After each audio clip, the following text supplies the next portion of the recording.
So we are here with Drew Johnson, Supergirl artist extraordinaire, and a long list of seminal work to do with both Marvel and DC. How are you, sir? Really good. How about you? I can't complain. Cool.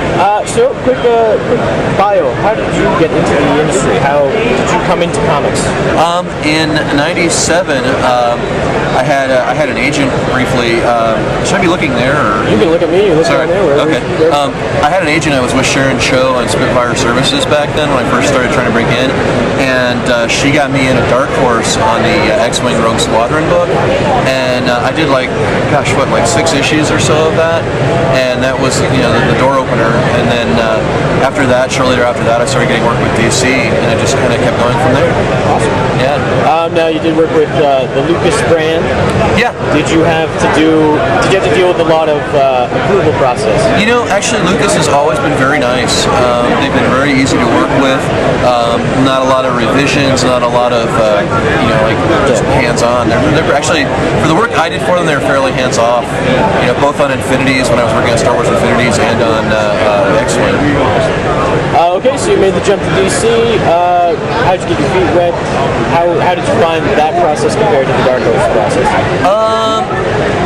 It's about the same. It's differences of when and how you get paid.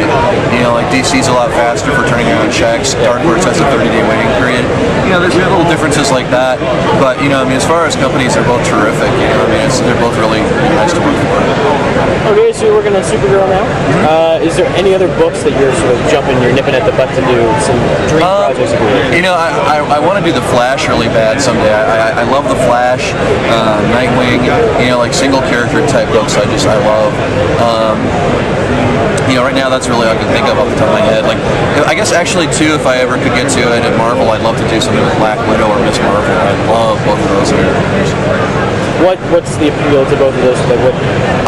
Well, for Miss Marvel and Black Widow, I was a big '70s. I started reading comics in the mid to late '70s, and I actually did one of my first sets of sample pages out of the old superhero women trade, and it was that old Miss Marvel outfit, the Scorpion story.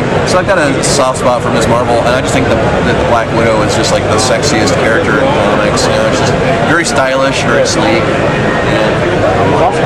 Okay, so you worked with both companies.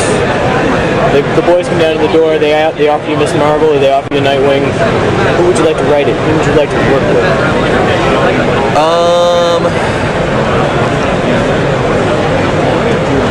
That's one of those. That's when I walk into a record store and I suddenly can't remember what album I've been wanting for a long time. I'm suddenly blanking. I want to work with my friend David Hahn really bad here. He's a great writer, and we gel perfectly. So I'm really looking forward to doing something with him sometime. I'd also love to work with Jeff Parker. I used to be in a studio with him up in Portland, and I think he's got to be one of the hottest, freshest, funnest writers in comics today. Jeff, if you see this, you're funky fresh. Who else? Gosh. I'm blanking right now. So Bendis, Vaughn, any of those guys approach you? No, of course I'd love to work with Warren Ellis. Oh, you know what, man? I'd love to do something with Joss Whedon. I would kill to work with Whedon. I love Whedon's books. He's probably my #1 right now. I can tell with your penchant for strong women characters that you and Joss Whedon have a very interesting book, nevertheless. It would be wonderful. So if you can go back and edit out all that other babbling and just go with the Whedon answer, it'll be great.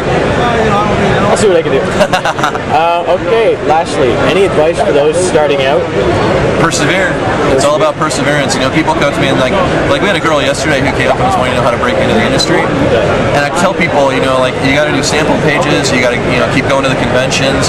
I went to San Diego over and over and over again every year for 5 or 6 years straight, and every year I'd go talk to the same editors. You develop a relationship with them, and they tell you what they want to see you fixing, and when you come back the next year, they really will remember you. They'll see that you've fixed things, you've listened to them, they care about that, and that's how I kept coming back every year, and then suddenly one year they couldn't nitpick me anymore, and then they gave me a job. So it's just persevere. That's the biggest advice I gave anybody. Lastly, your opinions on the con experience. What's good, what's bad? On the New York show? Not New York, but in general, the convention experience. I don't know. I don't really do that many conventions anymore because I'm kind of a homebody, really. So going out outside kind of frightens me occasionally. Agoraphobia is really setting in. Yeah, dude. You know, I mean, it's like I work at home by myself all day. My wife is an animator, so she keeps kind of the same business hours I do. So she's gone, you know, like morning to late night, and so it's just me in the studio and 2 cats, you know. And so it's like I get out in the real world and I'm like, what? Yeah. But you know, I mean, I try to do San Diego, you know, pretty much every year. That's usually like my one staple show. But I think I might switch it up to this one because I'm really enjoying this show. You know, it's like it's more about comics, and you know, the fans have been really terrific. And It's slowly migrating more into the media side. It's been compared to San Diego East. yeah. Just again with all the Hollywood, but they've really set a divider. Like, this is comics and that's your media. Go enjoy your hoopla sort of business.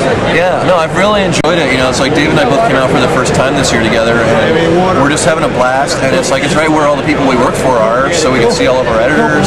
You know, we've done more business here than we usually get to do in San Diego, and Yeah. you know, it's been really, really fun. So kudos to New York. Awesome. Lastly, I heard about your Create Your Own project. Can you tell us a little bit about that? Or? Not really yet. I haven't sold it yet. So basically, what's going on is I'm taking 4 months off starting in June. We got a baby coming in July, so Congratulations. thank you. And that's one of the main reasons for the off time. But I'm taking off a month early before we have the baby, so I can get work done on my graphic novel. I wrote a 48-page graphic kind of novella. It's only 48 pages. I don't know what a full graphic novel size should be, but Who's to say these days? yeah, you know, I mean, it's a standalone piece, and it reads, front to back, and that's all it is, just in and out. But it's a all I'll really say about it is it's a Loch Ness Monster story, and it's like basically I want to do something where I could just really stretch my action legs. So it's like the book is like a quarter setup, and then the rest is just explosive action all the way through. Awesome. So. Cool. And can we find you anywhere in particular on the web? Yeah, actually, my blog is www.cursethatmonkey.blogspot.com, and there's links on that to my comic art fan site. I have a gallery on comicartfans.com, and that's got tons of my work on it, and I also post sketches regularly on my blog as well. Excellent. Yeah. Thank you very much, Drew. Totally welcome. Cheers.